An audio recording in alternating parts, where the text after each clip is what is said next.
Elaine and I prepared dinner. And it's against our rules to cook on Sunday, but we cooked, we got out the good.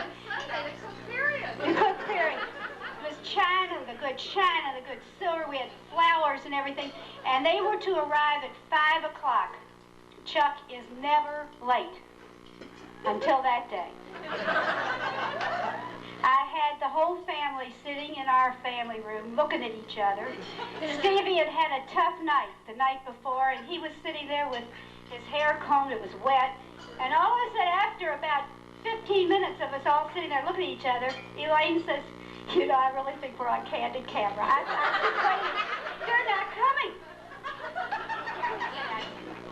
So anyway, we were told that Risa only drank peach schnapps.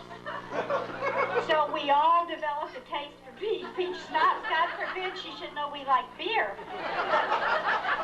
Anyway, at about 5:26 exactly, they arrived. They hardly spoke. It was a very quiet evening. We had a lovely dinner, and then Risa drove Chuck home. So I have to tell you, Risa, sweetie, that we're thrilled. And I'm so happy you got your dinner, too, to be honest with you. But it was a lovely night, and it's only the beginning. And Jay and I wish you, Chuck, you should look at me right now.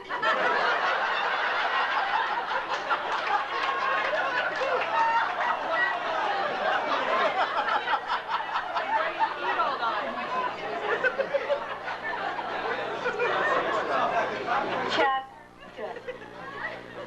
I wish both of you so much happiness.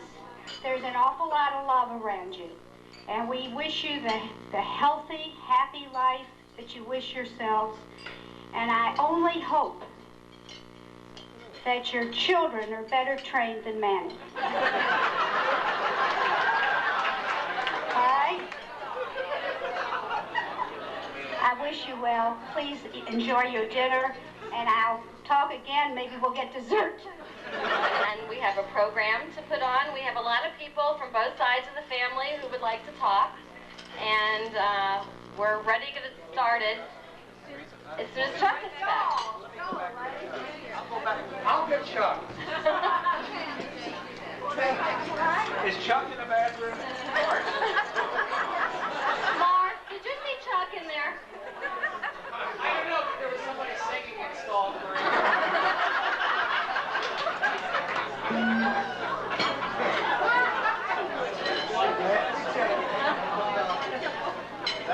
Dad's proud of you.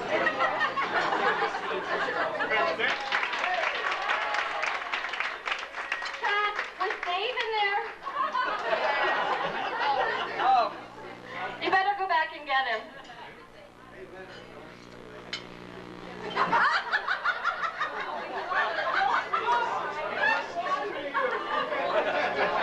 That's because this is before the wedding. We'll just see how quick he goes after the wedding. Yeah, he will go, as my mother says.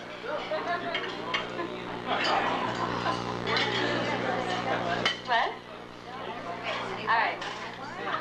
As soon as Chuck gets back, we have a lot of family from both sides of the family who would like to say a few things, to make some toasts and say a few things. Anybody? This is my mother's brother.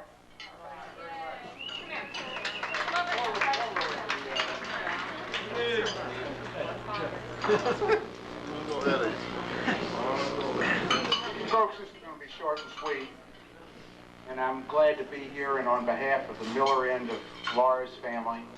It's M-U-E-L-L-E-R. M-U-E-L-L-E-R. I have two uncles that would have been here this evening, but we have a sickness in our family, and we're sorry that he's not here. And my mother is in a nursing home, and I'm sure that Laura's sorry that she's not here, and me also. And I wish she was here, but on behalf of all those folks, myself, my wife Linda, we wish you all the best. Good luck in a long and healthy and a happy life together.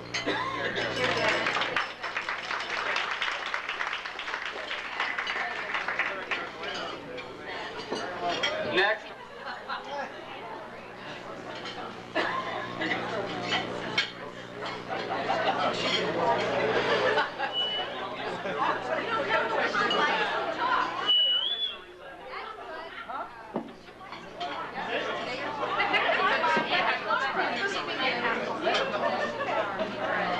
That's fine. Yeah.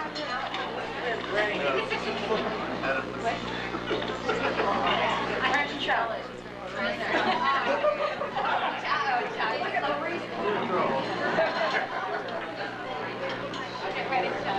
I'm fine. Hello. Stand up, Marie. Don't do it. Chuck, you're off the hook tonight. I decided that it would be more appropriate to be sentimental and not my characteristic, sarcastic or embarrassing.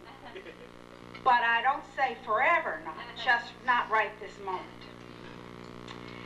Nearly 60 years ago, two couples became the very best of friends as they were expecting, each of them, their first children.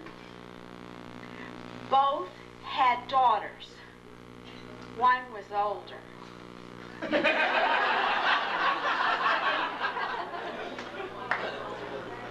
I'm not mentioning which one. Their fathers frequently took them out for outings. On Sunday, they would go to the airport to watch the planes land. In the late 30s, that was the most exciting game in town. When they were preteens, on Saturday mornings, they would take a bus in town together. They would go to temple and lunch and the movies, and then the younger one had to go for allergy shots, and the older one screamed. As they were in middle school and high school, the older one always got the younger one in trouble. In fact, the older one was a real troublemaker. The younger one, you understand, was very sweet and innocent.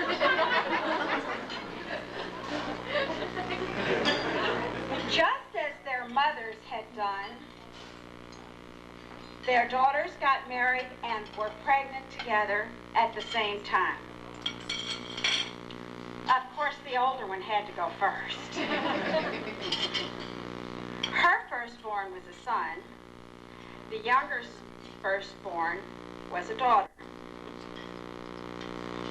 But enough about the past. Weddings are really a time to remember the past, but to rejoice in the future.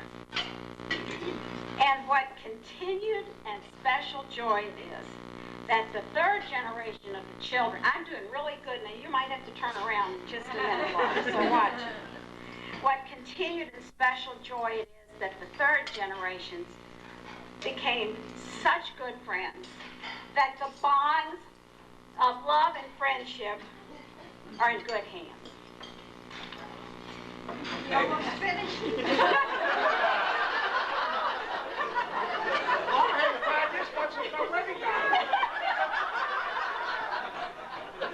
Jay, in that case, Jay, tonight's your night.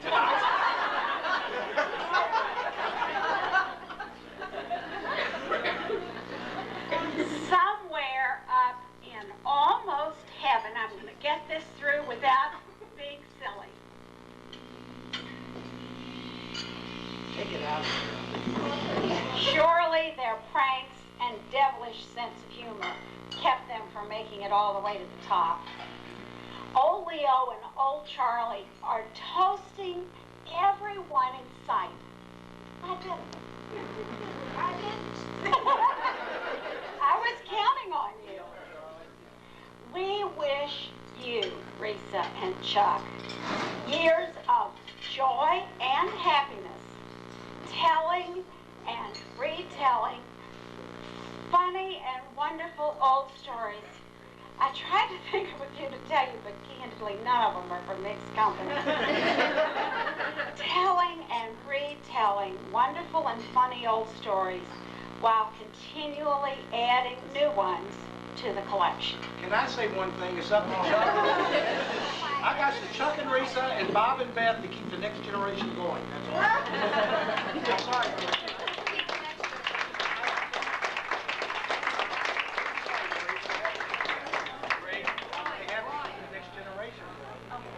You hear that?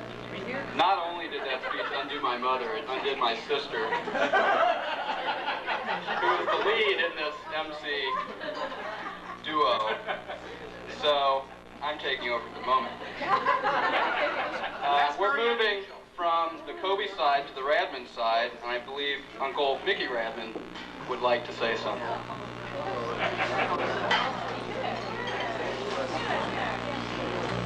Mickey. I feel like a second banana. Oh my goodness, what an act to follow. I don't have anything sentimental to say. Risa happens to be my favorite niece, and I love her very dearly, and I taught her about toes, and she writes me about my anatomical parts that I'm missing. You know, like ears and eyes, hair, and teeth, and all that good stuff. Chuck, you're a wonderful guy. We just met you, and we welcome you wholeheartedly into the Radman family. And my God, where did you get your mother?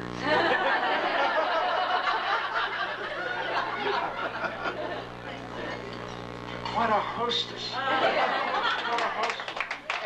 And please, on behalf of the Radman family, we love you.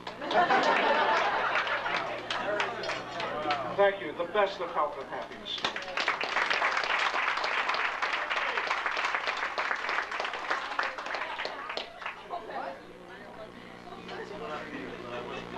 At this point, I'd like to mention one person here who's very special because she is the only grandparent at the wedding. Minna Kobe, why don't you stand up? And I know that later on she'll have something to say to all of us. Okay.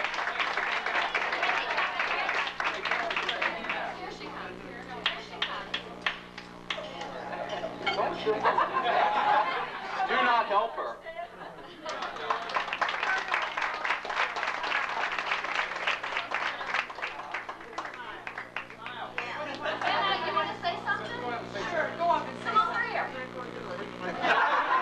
I know Minna will say something later. Well, That's what I have to say right here. okay.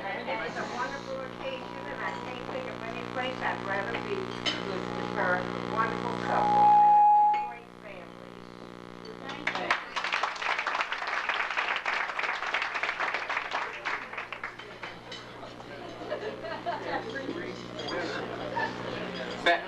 Back on the Kobe side of the table again, we have the microphone, so we decided to. Uncle Eddie Hirsch would like to say something. This is my mother's uncle.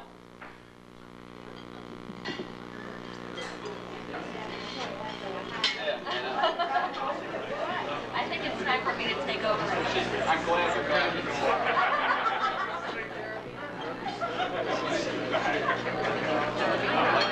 On behalf of the Laura's family, M-U-E-L-L-E-R, her mother was a Hirsch, my sister, Emily.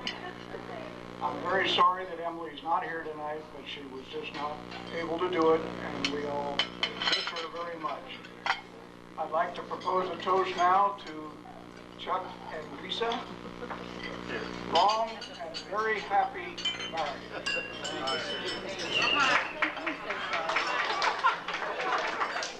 I'd also like to welcome Risa into the family because we have something in common. We're both GE engineers.